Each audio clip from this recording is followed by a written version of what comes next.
Excellencies, ladies and gentlemen, Somalia as a member of this esteemed movement has always championed the principles of sovereignty, territorial integrity, and non-interference as enshrined in the Non-Aligned Movement Charter. The recent egregious actions of Ethiopia present a grave threat to the Non-Aligned Movement principles and to the peace and stability in our region, the Horn of Africa. On January 1st, 2024, a memorandum of understanding was signed by Prime Minister Abiy Ahmed of Ethiopia and one of the regional leaders in Somalia.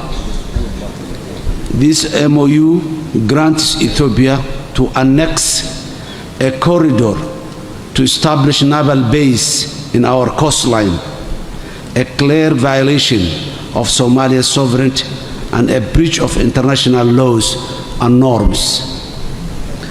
I repeat, Somalia's readiness towards mutually beneficial commercial and trade agreements along international norms, regional and international mechanisms such as the Horn of Africa Initiative and IGAD Red Sea Strategy.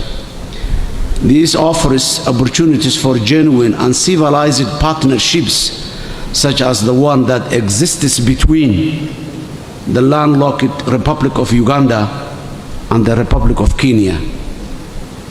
However, the unilateral annexation of another country's territory, whether by me as the President of Somalia or a regional leader like Musa Bihi, is unconstitutional, illegal, and unacceptable universally. Excellencies, potential consequences of this MOU are alarming. Not only does it threaten Somalia's sovereignty, but it also risks exacerbating regional instability and the war against terrorism. We cannot allow the hard-fought gains against terror groups like Al-Shabaab to be undone by such reckless actions.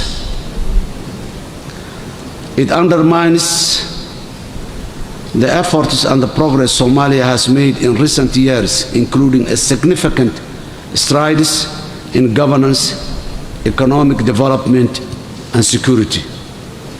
As a founding member of the Non-Aligned Movement, Somalia has historically contributed to and benefited from this platform's collective wisdom and support.